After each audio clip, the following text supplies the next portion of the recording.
Says you are live, and there we go. We are live on this Saturday, November 18th, 2023. This is episode 130, live final preview of the Dolphins-Raiders game at Hard Rock Stadium on Sunday. We're going to quickly dispense of the jersey recognition. Number 30, I am going to give a shout out to Bernie Parmalee. Ooh, good one. Who went from a UPS driver to the Dolphins rushing leader 2 seasons, I want to say, and who's now currently the running backs coach for the Jacksonville Jaguars, and a very good guy on top of everything else. Yeah, I remember he got into coaching, and very good special teams player. He was one of my favorite backs. I just knew absolutely he was going to be the back that gave the Dolphins a rushing attack that helped Dan Marino get to the Super Bowl. Clearly, I was wrong, but I that was my young years. Yeah. They never had a quote-unquote Super Bowl type rushing attack. Then again, it was kind of tough to have one when the offense was so intensely focused on Marino and the Marx brothers, which we could make the argument that this particular offense, when it's operating at high peak, might rival that one, be even better because it's got a much better balance of running and passing. Yeah, but I don't think Parmalee was during the Marx Brothers era. I think Parmalee was yes, he was. I'm looking at him right now. No, I apologize. I apologize. Oh, I've stumped Bouvard. I have corrected Bouvard. It's always a victory. Okay. I'm not sure if I mentioned Parmalee with Mark, but anyway, it doesn't matter. Parmalee was with the Dolphins from 92 through 98. I think it was He was a rookie the last time the Dolphins made the AFC Championship game was in 1992. Mm-hmm. Mm-hmm. Okay. So, hi, everyone. I should acknowledge our viewer, shouldn't I? How rude of me. Hi. How is everybody? How is everybody? We're all excited by this betting line that keeps going up. Might be 20 by the time the game kicks off. Holy smokes. I mean, I guess it's a very good bet. So I should tell. Yeah. Anyway, sorry. What's a good bet? Dolphins minus 13.5? No, just I guess the Dolphins for the win. I don't know how much you have to place to put. Yeah, I'm going to guess the money line. I'm going to guess it's going to cost you a lot of money to win very little.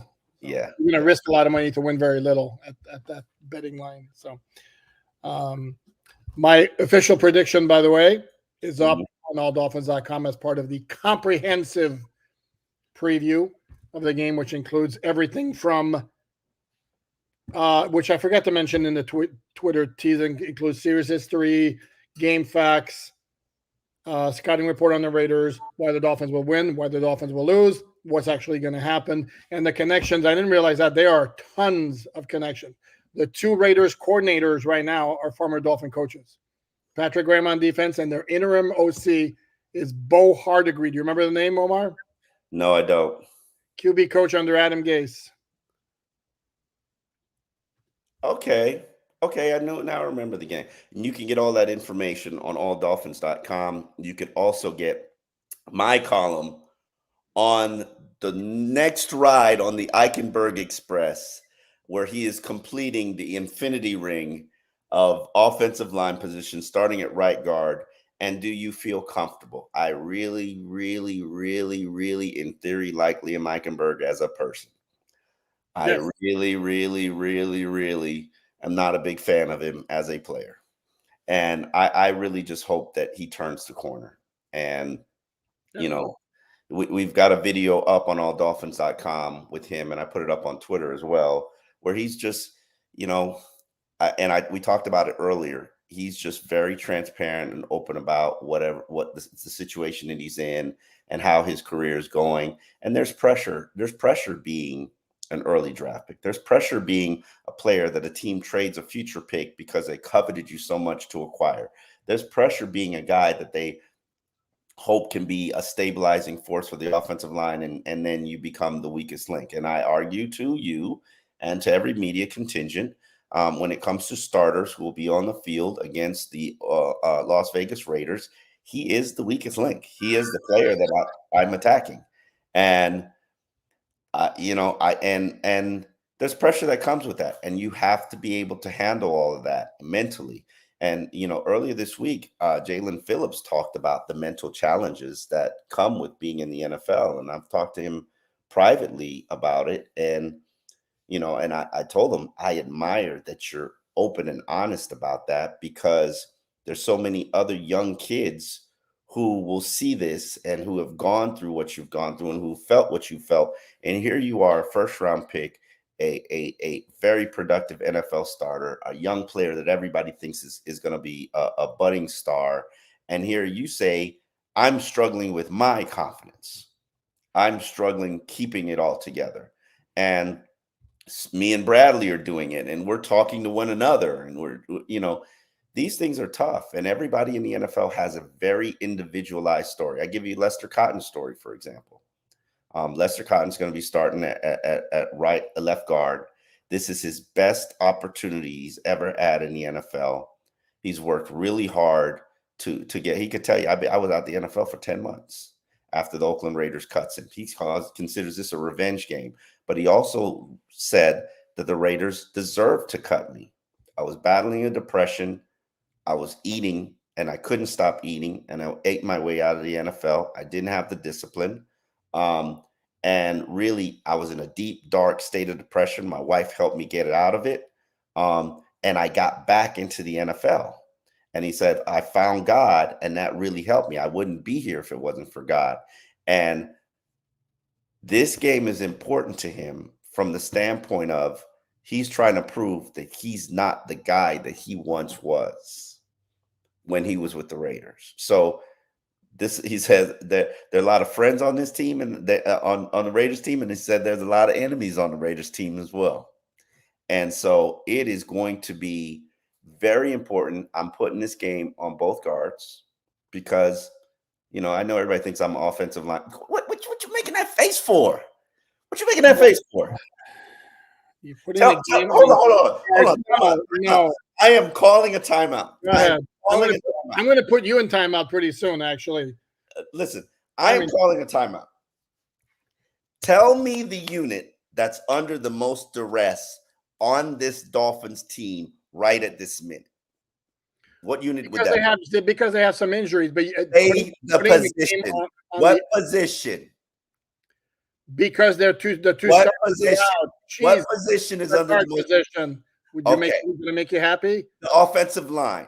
And because of those guards, tell me where the Las Vegas Raiders will attack Miami. Everywhere.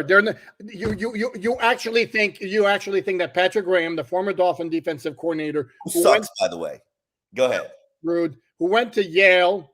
Still sucks. Doesn't make him smart. Can I make my point without you being rude at the guy all the time? Jesus. I thought Patrick Graham was the worst defensive coordinator that I've ever covered. Now, understand he was. Well, you're younger than I am, so okay, I'll leave it at that. And if you went to Yale, more not necessarily, more than likely, you're pretty smart. Anyway, you actually think Patrick Graham is sitting there during the week prepping his game plan? Oh, look at that. Liam Eichenberg, Lester Cotton at guard. Okay, let's see. We're going to move Max Crosby out of the comfort of what he does, which is lining up on the edge. Make sure he gets inside so he can get matchups. He's not going to get, they're not going to provide help for Eichenberg or Cotton if they ever get matched up with Max Crosby. Come on, dude. Seriously? Come on. I get the fascination and the passion for the offensive line play, but you're making it sound like Eichenberg and Cotton, because their backups are like basically D players on the team with A and B players. I mean, I think it's a little much. They're C players on teams with A and B players. C and maybe a D. There are other C players if you want to get them. It's not name me another C player. I'm not gonna diss a player. Can we get to some questions here? No. We will hash this out. Wow. I said to you that they are the unit, the players under the most duress in this game. You tell me who is under more duress. Under duress? How about the defensive players in charge of making sure that Josh Jacobs doesn't run wild and help the Raiders control the clock? The players who are going to be assigned to cover Davante Adams, if they're going to do zone again, whoever is going to be in his area on that particular play to make sure that Davante Adams doesn't go crazy, even though it's not happening with a rookie quarterback. But can we just not pretend? How about whoever is blocking Max Crosby? How about Austin Jackson if he ever gets lined up? Because usually Max Crosby lines up on the left side of the defensive formation. I would hope and expect they're going to chip him, sometimes double him. But if he winds up with some one-on-one matchups, you don't think Austin Jackson is under a lot more duress than Lester Cotton or Liam Eichenberg? I do. I do. Okay. I do. You just agreed with me then. No, Austin Jackson is capable. Austin Jackson has proven that if you're suggesting by saying that Liam Eichenberg or Lester Cotton are not capable, then they shouldn't be on the roster. I mean, you're on your last guards, so. But if they're not capable, they shouldn't be on the roster. Can we address? Okay, you act like there are other options. The Dolphins kicked some tires on other options that maybe they feel that those guys are capable. Or it's the best that they got right now in this situation. To hold that, maybe they think they're capable to hold on the fort until the guys come back. Okay, I want to, whether you want to or not, I want to attack some of these questions. I like this one here. You guys have to get Zach Thomas as a guest, and what's up, DeAndre, and ask him if you'd be interested in coaching. No, because I want to address this. Coaching our linebackers. Zach Thomas would be great as a guest. Zach Thomas has zero interest in coaching. He wants to spend time with his wife and kids. The Dolphins have approached Zach Thomas about doing multiple things, including being part of the front office. Zach Thomas does not want to do anything except for be with his kids. He spent his entire career playing in the NFL, completely committed to that, and now he wants to be completely committed to his family and his children. And I could absolutely respect that. Maybe when they're grown and out the house, he'll consider doing other things. And Zach is, I love Zach. Who doesn't? Yeah, I love that. And I respect that and I support that. We like this one. Thank you, Pride 909. to help find Omar and baby toys. They aren't cheap. I appreciate that. I do have my baby toys here. There you go. $5 from what store was this? Dollar Tree. Dollar Tree now sells things that aren't $5. They're $1. They need to change the name to the $5 Tree. No, but this is my daughter loves this doctor kit. She's also got a dentist kit, and oh my God, like she's ready to commit. She's ready to do surgery every single day. Yeah, sure, Omar. My daughter really likes it. Sure, like you're not the one playing with it. I'm sorry. No. I get my injections and stuff like that. Mark, is Hard Knocks going to be at the game? Well, yes, yeah. Mark. Hard Knocks is going to be everywhere. Everywhere, every single day. I'm very. They're not very intrusive in the locker room, which is very interesting to me. No, that's a very, very good point. They kind of like stay in the background and. Yeah, they're not very intrusive in the locker room. Very quick question, easy to answer here. Yes, Thurman Thomas had a cup of coffee in 2000, I want to say, with the Dolphins.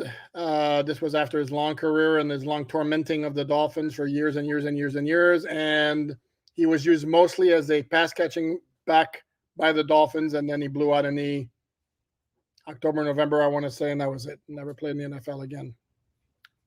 So. Andrew, my man, Andrew. Uptown and Omar, Dolphins fans so lucky to have a daily podcast from insiders. Hopkins can keep Max Crosby quiet like they did to Chris Jones during the KC game. That's a good point. They did keep Chris Jones very quiet. Am I right? You're right. Chris Jones didn't wreck the game. Max Crosby, that's Durham Smite. Got a chip, got to help. And what? Oh my God! I love the Kansas City game was when you really broke down the film. Mm-hmm. Vic Fangio was in his bag in terms of the things that they did to Kelsey, like the Chubb and what's the young kid's name? Jalen Phillips. Man, they were chipping him off the line, and then the safeties and linebackers would pick him up. I was like, man, this is just some really brilliant stuff. What I've learned about Vic Fangio is he wants to take one thing away. Whatever that one thing is, maybe it's Jacoby Jacobs in this game. Maybe I don't know if you're taking Devontae Adams, or maybe it is Devontae Adams and you let Jacoby Josh Jacobs. You all right there? Josh Jacob. No, I'm not actually. Oh. Yeesh. This is a chest cold, which is very harsh. That sucks. Yeah, Josh Jacobs. Who do you take away, Devontae Adams or Josh Jacobs? You got a rookie quarterback. Well, correct. But I don't think I'm not anticipating Devontae Adams doing a lot of damage because you have a rookie quarterback. And if you look at his numbers, he had one monster game against Pittsburgh early on. That was with Garoppolo. So you take Josh Jacobs out there. Yeah, no, I do too. Ohio John with a very, very good question. Thanks for the contribution. Would you be surprised if we got a moment in Hard Knocks where a coach chews out a player similar to the way Mike Sherman chewed out Michael Agnew? I would be shocked and floored. That don't happen in this organization. Correct. They don't dress down players publicly. Not even private. I don't even know if they do it privately. But yeah, maybe behind the scenes we'll see some of that. But I would be floored because remember the Dolphins have some editorial control. I would be floored if the Dolphin organization, Mike McDaniel, Chris Greer, whoever, let that out, a scene of a player being chewed out, dressed down like that. This is too funny. Yeah. Did you get your haircut? I did get my haircut. Look, there's practically nothing left. No, it grows back. It grows fast. On the top. Do I what? I said I thought you should have left more on the top. What are you, my stylist consultant now? I'm just saying. Okay, well, thanks for the input. Duly noted and duly dismissed. Sorry, no offense. Did they take down the beard too? No, I did that myself. Oh, okay. Well, why don't you go to a barber that does the beard as well? Get you. Because I can handle it unless you're telling me I look like crap. So. No, you're fine. Okay, thank you. I thought you liked my look, Omar. Come on, man. I did. I do. Okay, thank you. Nice look. Maybe. Okay. Maybe take a look just for men. Take away. I can't bring myself to doing that. I'm sure the viewers are really excited. I mean, I'm saying still stay with the salt and pepper, but just give yourself a little bit more pepper. I can't bring myself to doing that. I really can't. This is the way I look. Look, I'm getting older, and this is what's going to happen when you get older. So, he'll stun, of course. It'd be dumb not to get aboard the Express. You guys are so mean to Liam. By the way, I want to say this about Liam because you went on and on about kind of, I don't say dumping on him, but kind of dumping on him. I will give the man major, major props because he has been, first of all, his career is not off to this kind of start that he wants. I am sure he's aware that the media narrative around him is not necessarily positive. And yes, and yet he stands up and he talks and he's not sugarcoating anything. He's not looking to make excuses. So for that, I mean, major hat tip to the dude, which makes me want to see him succeed even more than I would. I do too. I want to see him succeed. And I would like to point out that outside of the Baltimore game, he has not been bad at center. Buffalo game. They haven't played Baltimore yet. I'm sorry, Buffalo game. He has not been bad at center. He's been adequate at center and probably trending up now. And I think center might be his position. Center might be an ideal position for him. And hell, with Connor Williams and Robert Hunt and Austin Jackson as all impending free agents, all guys will probably be looking for $10 million a year salary. You're going to have to rebuild that offensive line. And Liam might have to end up being a starter somewhere, depending on what you could afford to retain.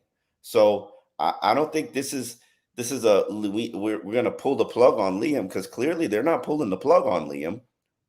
They're really just looking at it from the standpoint of we need to develop him as a center until emergency situations force you in at guard. And now he gets to complete the infinity ring of offensive line spots. I had this for a second. I don't want to leave it on too long because I don't want to put Todd in the crosshairs, but I'm going to guess you're a Raiders fan, Todd, or very pessimistic. That would be quite the upset considering the line is what the line is 13.5 now, up from 10. So, Frank, thank you very much. Is win out for sure the rest of the year, guys? Yes. It looks that way. There has been no official declaration, but I wouldn't count on him coming back. I haven't seen him around. That is true. If he comes back in December, maybe. But yeah, when we got indication of when, it was like he's done. Mario, we thank you for your contribution, but we didn't have a question. Put a question down there, Mario. We thank you. Boop, is Thurman Thomas the Dolphins' best free agent pickup ever? Not considering what he did. No, and then 2 years later they picked up Chris Carter for the stretch, and he also didn't do anything remotely close to what he had done in his career. No, we've addressed as the best. Again, with free agent, it depends whether they classify him as UFA or not. They had one of their offensive linemen from the 70s was a free agent. I want to say Jim Langer and or Bob Kuchenberg were picked up as free agents, went to the Hall of Fame. So I think those guys would get the nod there. Brett Grimes, and I know you don't like to count it, but I'm going with Cam Wake. It was a streak. Sure. Sure. No, I agree. Here's one for you, Omar. I know you like to discuss this from Dale Finn. Why Jeff Wilson isn't being used is very concerning. I am also very concerned about that. It doesn't make any sense to me, but I also know that this team really gives guys opportunities based on how they perform in practice. And maybe Jeff Wilson isn't at the point where he's really impressing the coaches in practice so far. Jeff Wilson has 7 attempts for 29 yards, 4.1 yards per carry average. I think he can do more. I think this is a game where they need him to do more. Man, I'm very curious about Raheem Mostert and what he's going to look like in this game, because he did not look good in practice. And that's going to be a very interesting situation to see what happens there. And I think you're going to have to ride Devon, and you're going to have to ride Jeff Wilson for this game, if not the next couple of games. So hopefully that's what's going to carry the running game. But yeah, I'm definitely very intrigued by what happens with Jeff Wilson. We've got a 1st and 10 with Jeff Wilson, which I'm going to encourage Alan Poupard to put up today after we finish. I make no promises. Remember, I have I have some Christmas decorating to do. It's that time of the holiday season started. I will do my best. Plus, I have no guitar practice today? No, she practiced last night. Plus, I have other stories that I have to put up on alldolphins.com where you can read them for free. But I will do my best. I will try to squeeze it in. Yeah, I think that because I think he's going to be a big component of the Raiders game, especially if you're up and you need to finish out the game with the 4-minute offense.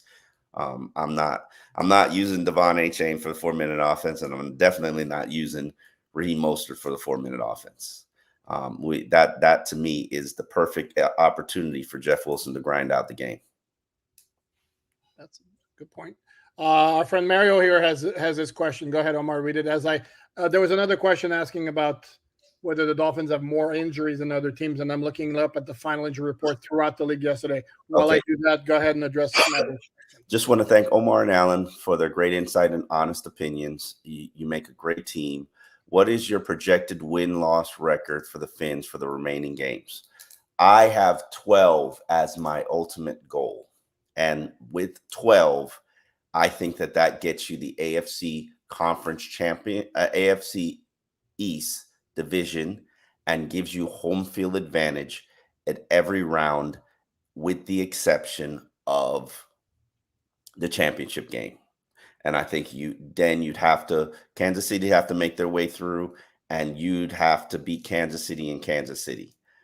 I don't see any reason why the Kansas City Chiefs don't get to 13. I think if you got 12, that makes you the number 2 seed, gives you home field advantage in the first round. So everybody's got to come through you, and then you got to take care of business against Kansas City.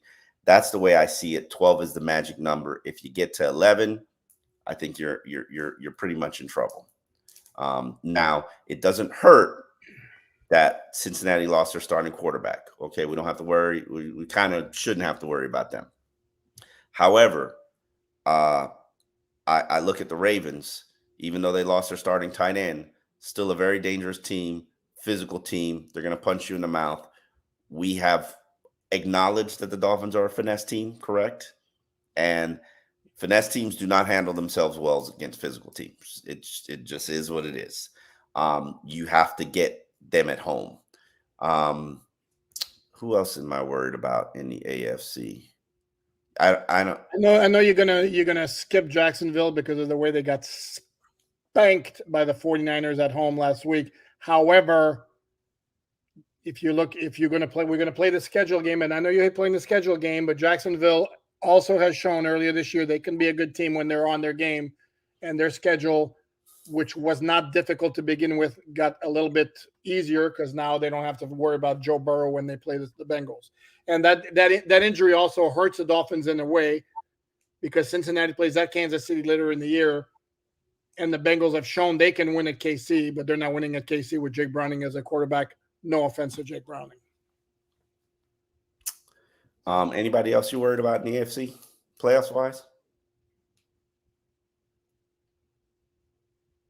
No, I would be worried about Pittsburgh if they had an offense, a semblance of an offense. Or can I throw one that's good? I'm sure you're gonna give me the look. You're gonna raise your eyes, roll your eyes, do everything. If the Browns get any semblance of quarterback play, if they win, I like that quarterback. I believe he was on my man crush list. I like that quarterback. Ooh, PJ Walker. The Browns? Yes. Aren't they starting Dorian? Dorian Thompson. You mean the rookie? Yeah.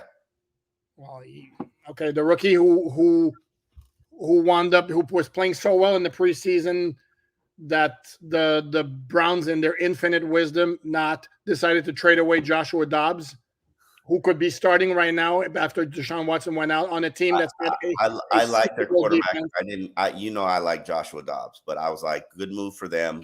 Their quarterback, I would invest in that quarterback. I would absolutely invest in that quarterback. I believe he's on my man crush list. Like, I watched his film and I was like, man, this kid is impressive. Okay, well, if they, like I said, if they get any kind of because that team has everything. They got a stud wide receiver with Amari Cooper. They have one of the best offensive lines in the NFL, and that defense is good. And Jerome Ford, even though they lost Nick Chubb, Jerome Ford's done a really good job for them at running back. Okay, let's move on to answer your question here, Rod. I did look. In terms of volume, the Dolphins have 7 players who have a game status designation this week that, from what I could see real quickly, that matches for most in the NFL along with the New York Jets. Where the Dolphins have been very fortunate is they have not had the catastrophic injury, as we just talked about, Joe Burrow, Mark Andrews, Nick Chubb, Aaron Rodgers, the 3 Buffalo defensive players. So they've been lucky in that sense. Whoa, I'm sorry. Whoa, no. Is it that West Palm Beach Expos or Montreal? Oh, caller, come on, man. You obviously don't know me. Born and raised in Montreal. So yes, it's Montreal Expos. I had to go there. Delphin answered at Montreal Expos, yes. James, thank you. Anything on Brandon Shelley out there somewhere? Love you guys and appreciate you. Brandon Shell retired after signing with the Buffalo Bills in August, I want to say, and it wasn't long. He signed with the Bills, and then it was like, man, no, I'm done. In your time covering the Dolphins, what player was the toughest to interview following a tough loss? You go first, Poupart. Here's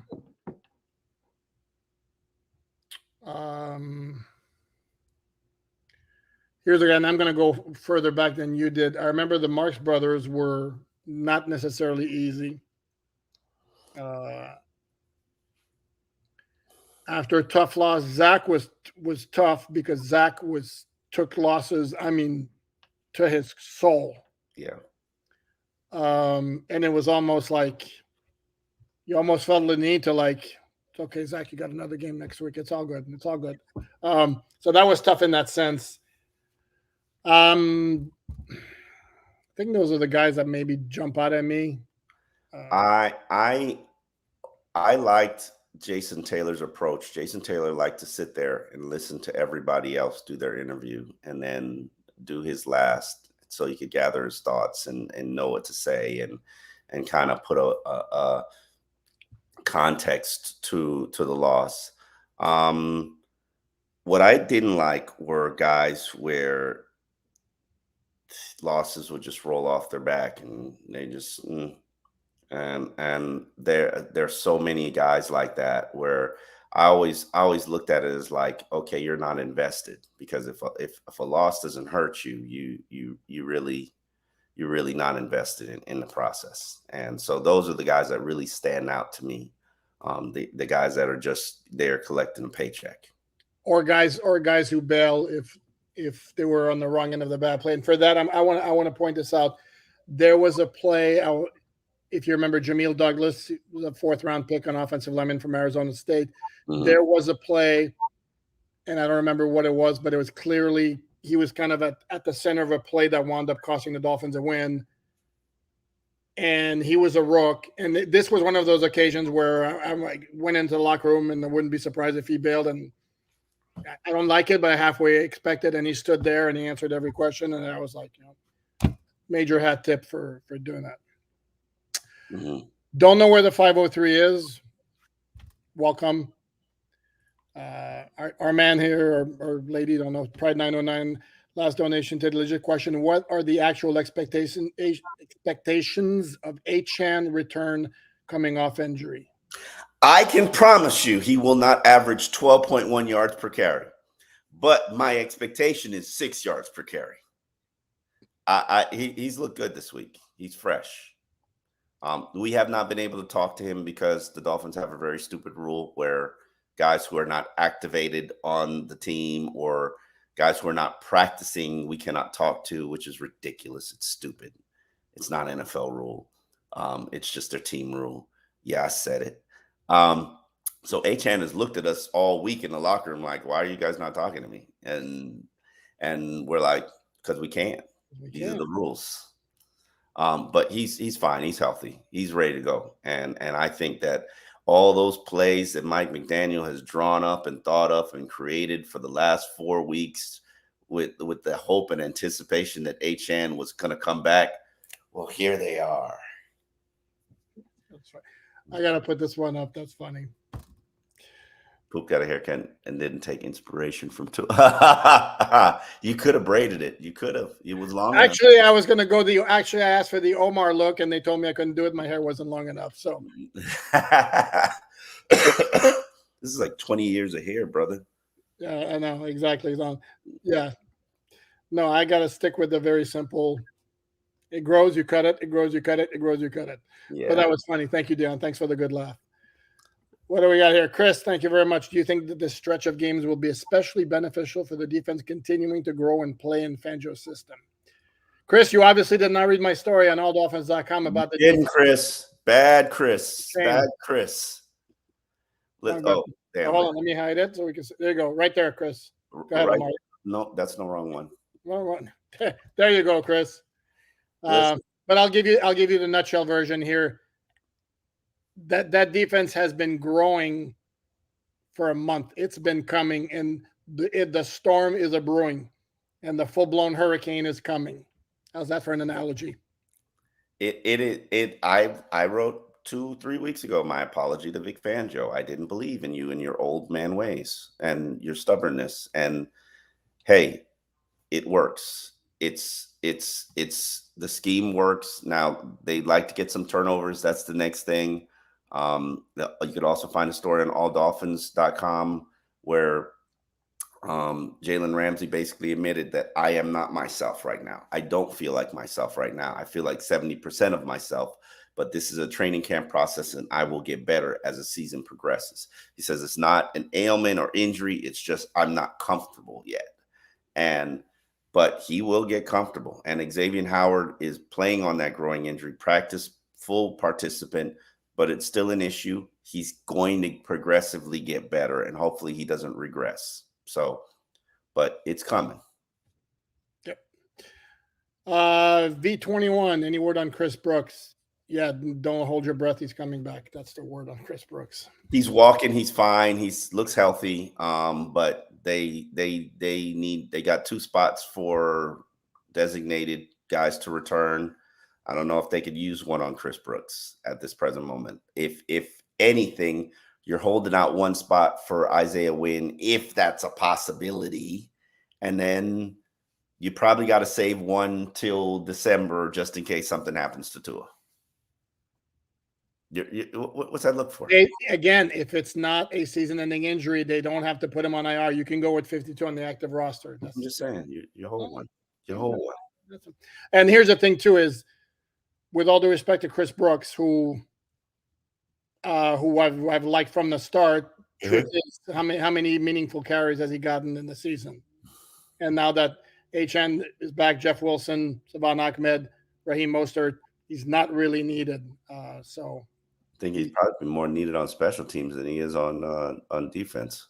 Correct, and he's not a core guy on special teams. So yeah. What else do we got here? What? Here we go. What?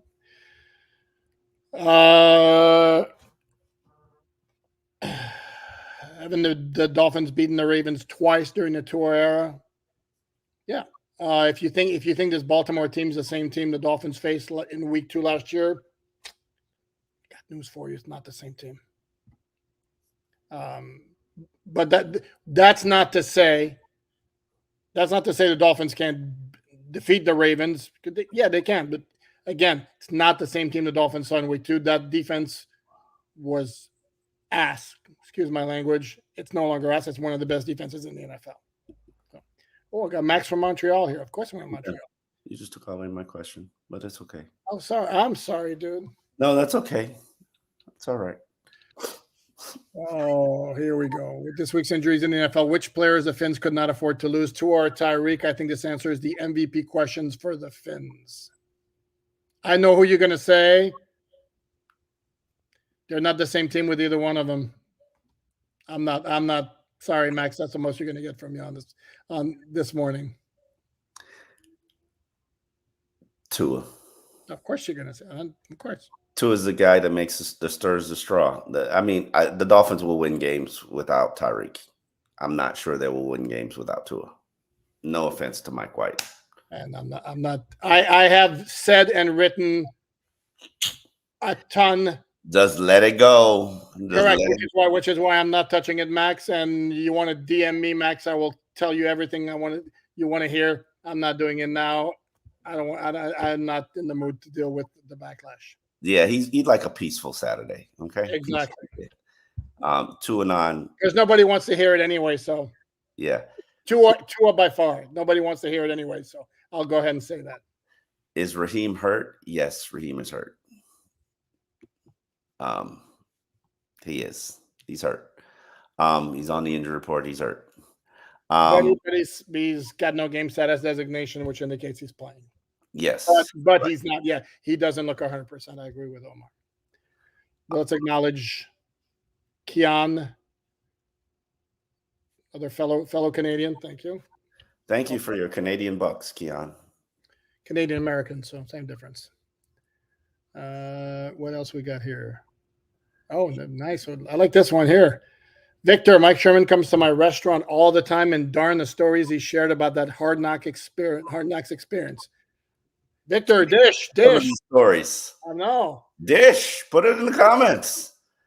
Either that, Victor, or DM me or Omar, and let us know. Can't hold out like that. Yeah. Why does Omar hate all-American cheeseburgers? Because I don't like cheese. So no offense to cheeseburgers. I don't like any cheese except for mozzarella. And really, that's just because of pizza. And I'm not liking cheese could be a problem when it comes to cheeseburgers. Yeah. John, thank you. Where is Julian Hill in his development? Tight end of the future? Don't know if I'm ready to say that. Decent, solid, reliable contributor, special teams player. Done a good job for an undrafted rookie from Campbell, yes. Only NFL player from Campbell. Props to him because he deserves everything. No, I agree. Cap, that's funny. Cap for life, and everything's in all caps. That's fun. That's funny. Does he get the bag? He's going to get a Does bag. Christian Wilkins get the bag? He's going to get a bag from somebody. I think he's going to get franchise tagged by the Dolphins, and then we'll see where that goes and that leads. Christian is going to get a bag. Christian is probably going to be right now, based on what he's doing, probably a $20 million a year player. And props to him for doing that. $20 million, probably $60 million guaranteed. He's going to get a bag. The question is, who's he going to get it from? And he wants to be here. He wants to be a Dolphin. Will they make him a priority? And I have a hard time believing that they won't make him a priority. But I do believe they will not. They will. You have a hard time believing that they will? That they won't. Correct. Yeah, because there's a long list of players who need the money. No, correct. But he's a leader. He embodies kind of what they want. And to his credit, he has taken his game up a notch when it comes to the pass rushing department. And it's not just sacks. I mean, you feel him. He affects the quarterbacks on a regular basis. Having as every year, and this is one thing, every year Christian Wilkins has improved every single season. And that's hard to do in the NFL. And props should be put on that. And, I was a skeptic and didn't think that you could be a sack pressure creator. You shut me up and proven me wrong. And brother, get your bag.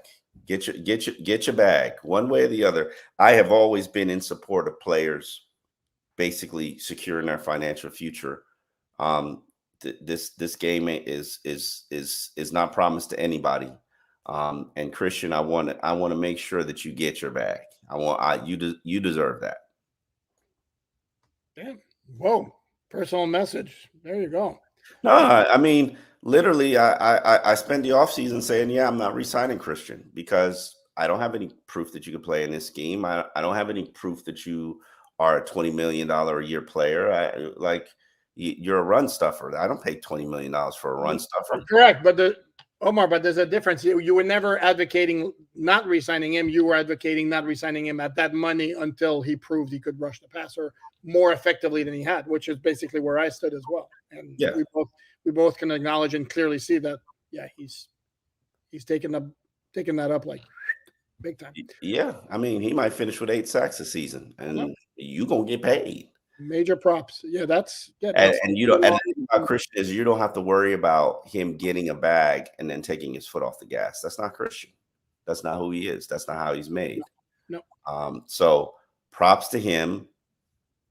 Get your bag, brother. Get your bag.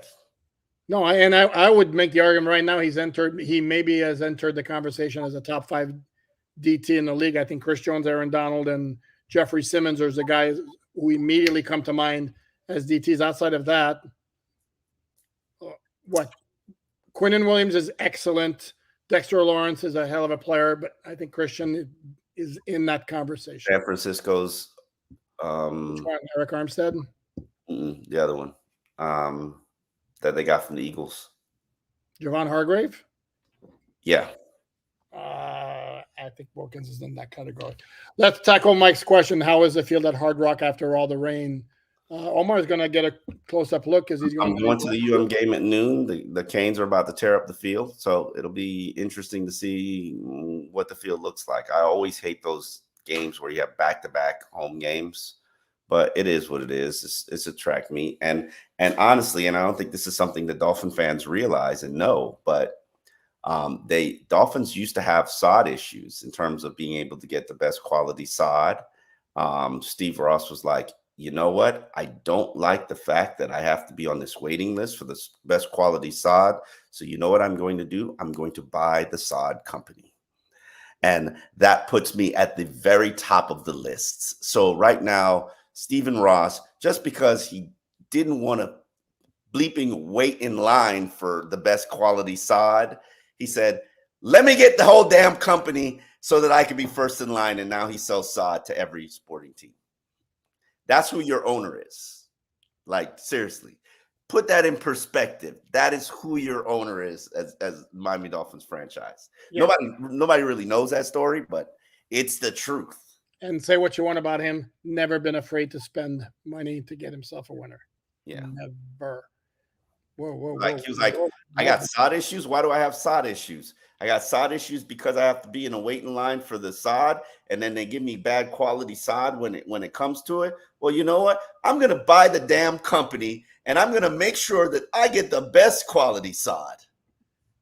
And I am not on a waiting list. Exactly. And the man bought the company. Mm-hmm. No, any concerns? Thank you very much. No concerns with this offense when the bad weather games start. They don't have any bad weather games other than Baltimore. 4 of their last 5 are at home, which is when we talk about getting home field advantage in the playoffs. Washington might be a bad weather game. Oh, sorry. My bad. Damn, that's 2 times I've corrected. Damn. That, like, you slipped. You know why? What, you know what happened? Because I don't have as much hair. That's where the information was. What is going on here? Yeah, no, you're right. Yeah, I don't know what New York's looking like from next. Oh yeah, New York too. Any concerns with this offense and the bad weather game start? To a certain degree, again, because it's a finesse offense, which operates best in. Don't roll your eyes at me. You admit you gave me that one. You admitted. I did admit it. Don't roll your eyes. I did admit it. I fought it for a while, but I did admit it. It does not travel well. Correct. Power running games and defense travel. So, but this is why we keep harping on the importance of getting as many home games in the playoffs as possible. And even if they wind up with a number 2 seed, maybe somebody does them a favor and knocks off Kansas City in the first round. It would be. I don't believe there's a rule somewhere, or maybe I'm wrong. Maybe there's a rule somewhere that Kansas City has to be in the AFC Championship game. Because personally, from a purely, they don't look unbeatable. No, and then from a football fan standpoint, I am sick of I'm sick of the Chiefs right now, like I was of New England before that. And I threw out this piece of trivia before, and I'm going to do it again. The last time there was an AFC Championship game without the Patriots or the Chiefs was 2010. I mean, are we kidding with this? Anyway, that's my little mini rant here. I'm like, why everybody got to bring up Jordan Phillips? What happened? Like, you love Jordan Phillips. Like, listen, it is what it is. I have no shame about anything that happened regarding the Jordan Phillips era. He was such a tease. My God, what a tease. He'd make a couple plays. Do you remember that play, 2016 opener against Seattle? Literally busts through the line of scrimmage. It basically takes the handoff from Russell Wilson to, I don't know if it was Marshawn Lynch or whatever. Basically gets in there as the handoff's being done, forces a fumble, they recover. And then you look at him and go, why do those plays happen once every 3 years with this guy? Oh, my God. I'll tell this story now because I've told this story many times before. Like, I was on radio in an interview. It was after a practice. Jordan Phillips just loafed and didn't like was just going through the motions. And I was just like, and I said that, and I was like, this guy doesn't want to be as good as he potentially can be. And he's out there just cashing a check. And he got wind of it, got mad, got angry, came out the next day, absolutely friggin' dominated practice, like owned the day, like how Christian Wilkins would wreck practice, like just wrecked the whole day's worth of practice. 3 coaches thanked me for actually saying what I said because it was the truth, including Adam Gase. And Jordan Phillips wants to fight me after practice, which is like, okay, yeah, a 300-pound man, like I was actually on the wall as he walked right next to you, and he kind of said something sideways to you, and I couldn't exactly make out what it was. Like, I can't. It was like, yeah, you want to fight me? Like, I'm like, no, it was more. I don't want to fight a 340-pound man. It was more like stick this where the sun don't shine or something. Yeah. And he got cut later on in the season for loafing and being himself. And he's ultimately, I say this all the time, he is the ultimate winner because he's probably made $20 to $30 million in his career as a tease and as a guy who like on and off switch. He's in perfect situation with the Buffalo Bills where He doesn't have to go in there and hold down the defense. He just comes in there, does his 20 snaps, kills it for 20 snaps, and then goes about his business. That's what he is. And I said this week in the media room. I was like, he would be a perfect fit for the scheme. He would really, really be a help and an addition to this scheme. But the bridge is burned over here because they know who he is. Yeah, but how many people are left from? I mean, Chris Greer is obviously left from the time Jordan departed. But they know who he is. Everybody in the NFL knows who he is. No, correct. But again, that talent is so tantalizing that even though they know, let's just say you hear the expression, the motor always runs. The motor doesn't always run with Jordan, but he keeps getting jobs because, again, he just teases you with that ability every once in a while. JFG52, you think the loss of Andrews for the Ravens will make a difference? Yeah, that's the guy. That's Lamar Jackson's security valve. I mean, right there, security blanket. And this is a guy, I mean, he's losing pieces. He lost his lead running back, J.K. Dobbins, like early in the season, although now they got this rookie Keaton Mitchell, who's like, man. He's not Devon Achane, but he gave me Devon Achane vibes with the run he had Thursday night, where he just made like a quick cut to the outside, and it was like, man, seen that before. What else we got here? I'll take this one.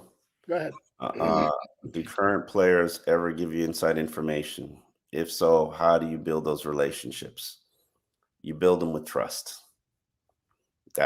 And people got to know that they could trust you, and people got to know that the thing. I found out a lot of stuff. Doesn't mean I always say it. Don't always report it.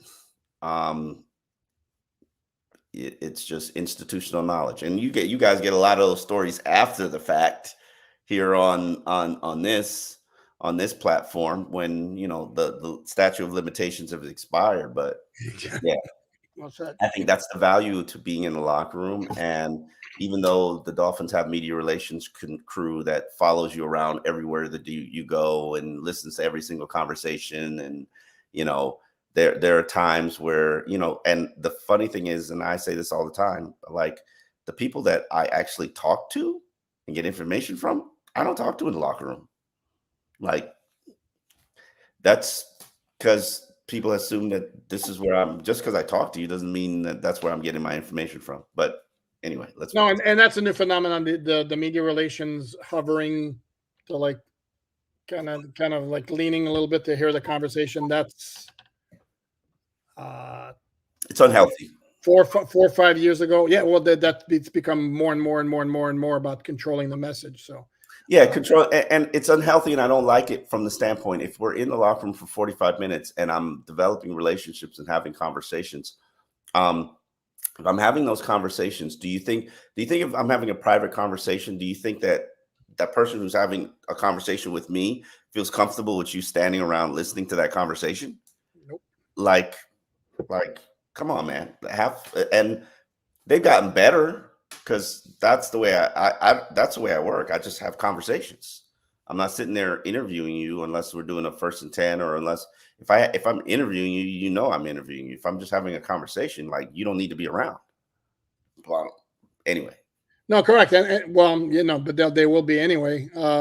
And this goes back also beforehand. It was like when you were like shooting the breeze with a player, what's fair game and what's not. Well, to me, it was always, if the recorder's out, you're on the record. If the recorder's not out, you can assume that what you're telling me is not showing up anywhere. I mean, it comes down to trust and relationships. And guys that I talk to, those are built and established relationships, because they know that I don't mean harm. And anyway, I don't want to. Yeah. Okay. We go ahead. Had this question up before. Dolphins Uncensored, thank you. We kind of addressed this, but the injuries to Burrow and Watson boost defense chances at the Super Bowl. Absolutely.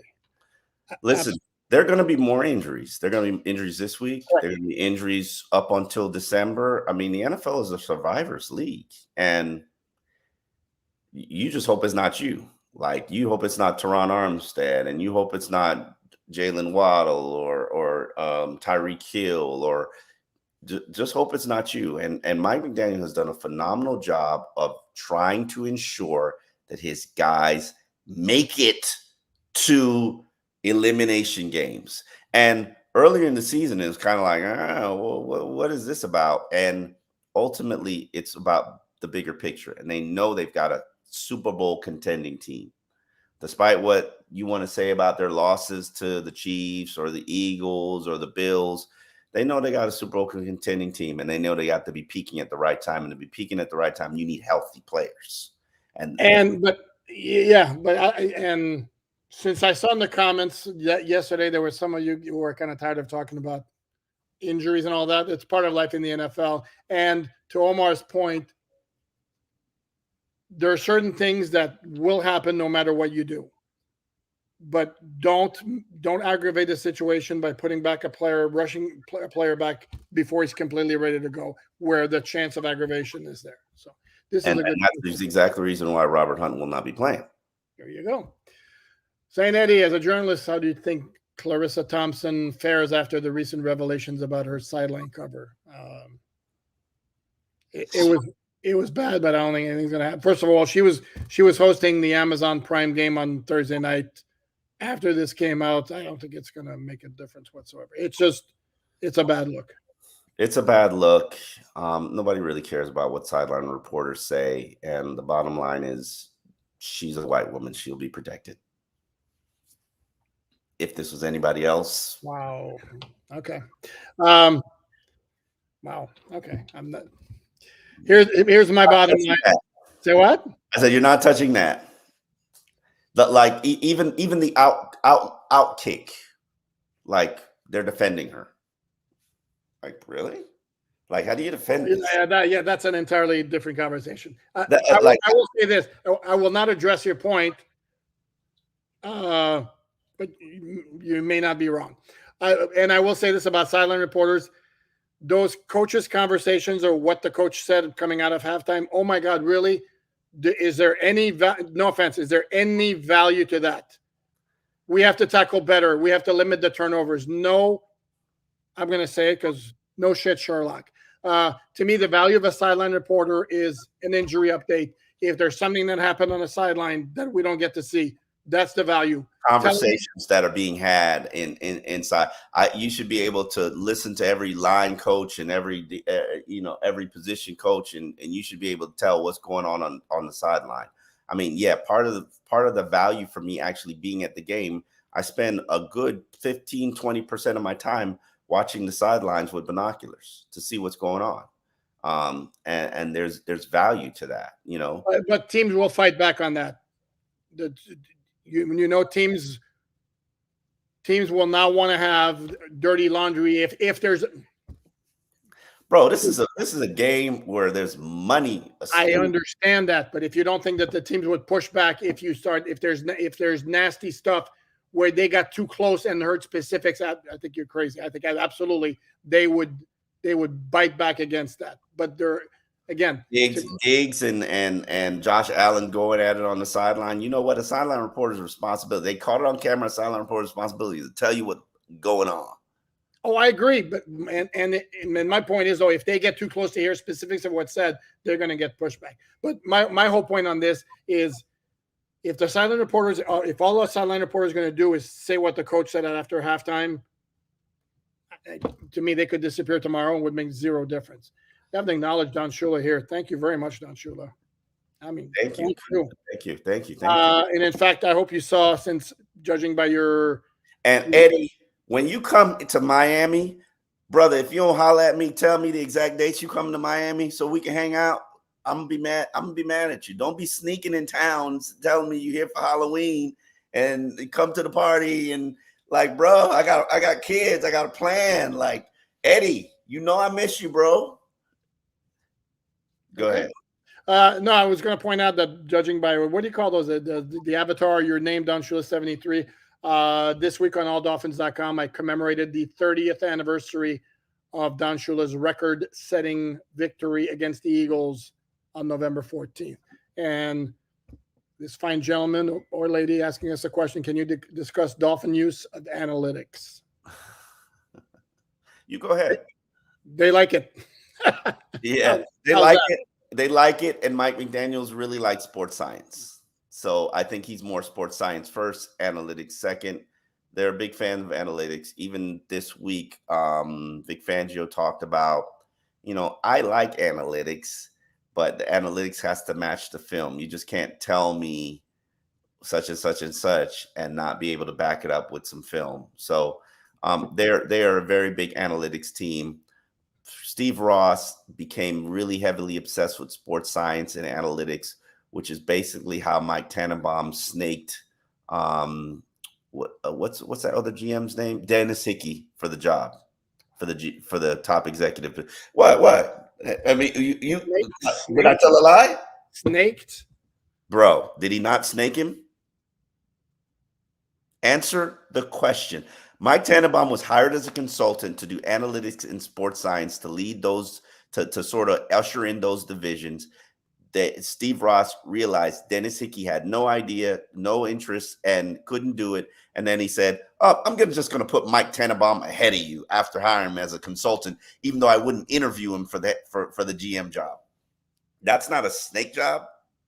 Well, how is that on Tannenbaum? And also, Tannenbaum not on Tannenbaum, but bro, you came in as but that's not his fault. Because the word snaking somebody kind of implies he did him dirty. And the other thing also he didn't do Mike Tannenbaum. Answer this question, yes or no. I'm putting you on the stand. Mike Tannenbaum did not do Dennis Hickey dirty.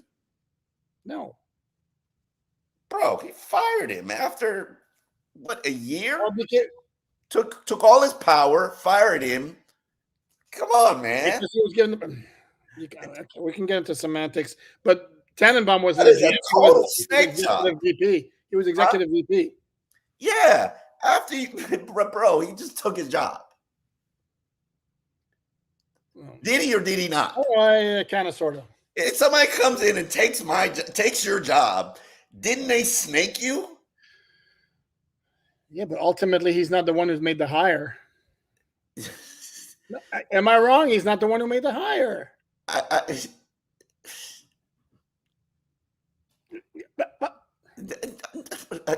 Commenters, did Tannenbaum snake Dennis Hickey? Okay, let's go to this one. Blaze Mundo, Wilkins at fullback, pushing in gold for a tush push play.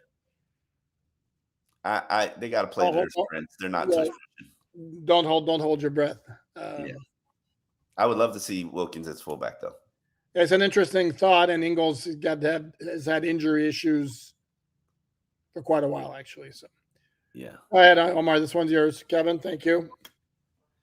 Jesus loves you. I love you guys. This podcast is awesome. Contrary to popular belief, I believe Jerome Baker will re-sign with us. His ability to stay healthy is elite. It will be a bit long junior. It will be like a long junior contract. I don't disagree with you. I don't necessarily know if Jerome is ready to uproot his family and his life. I was having that conversation. It'll probably have to be like a Jerome, like a David Long Jr. contract.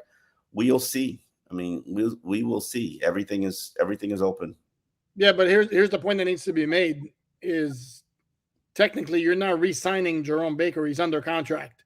So basically, dude, he is under contract. What you and I he's gonna be waived. Correct. No, he's gonna be asked to restructure. So the question is, and at a lower price. Do we not agree on this? I think he'll be asked to restructure, ask for his release, test the market, and then potentially resign. I think that I think you want to test the market. If you're Jerome, you need to know what's available and what's out there. So that requires me to be waived. And maybe they can try to ship him and shop him, and you just don't know. I mean, let's worry. Listen, this is we got the second half of the season. I know I talk about the capocalypse. Wow, Mr. Capocalypse all of a sudden says, "No, let's worry about the 2023 season." Omar, let me address this, because agree or disagree. The first step is going to be the Dolphins are going to we're going to make a move with Baker because his cap number for next year is too high and none of the salary's guaranteed.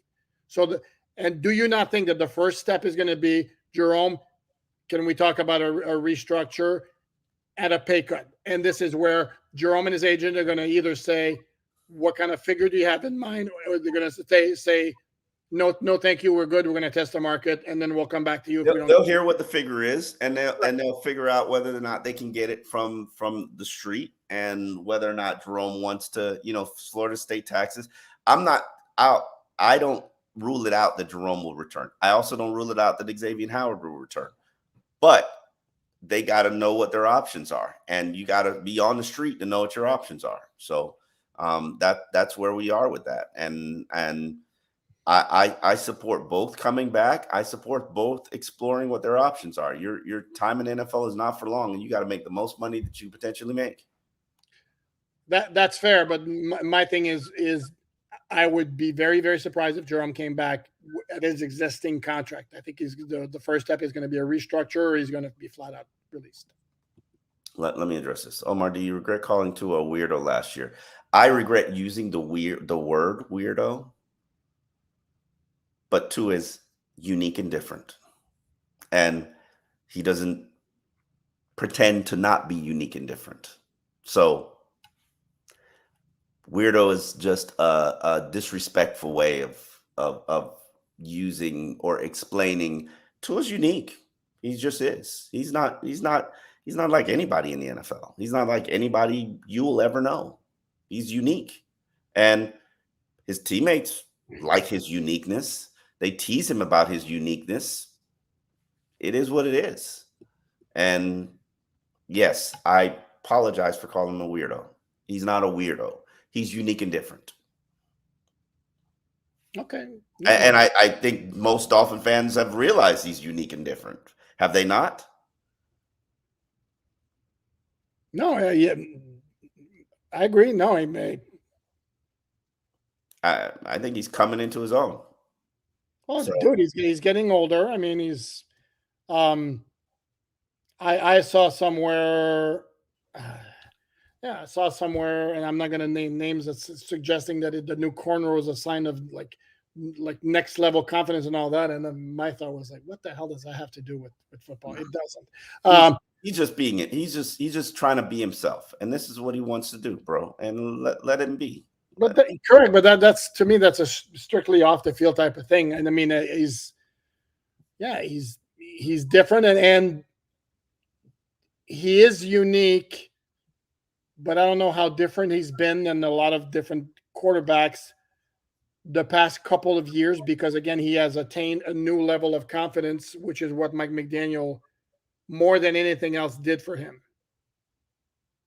Where you see him a lot more self-assured, a lot more confident, a lot more relaxed, seems to me, when he's talking with us.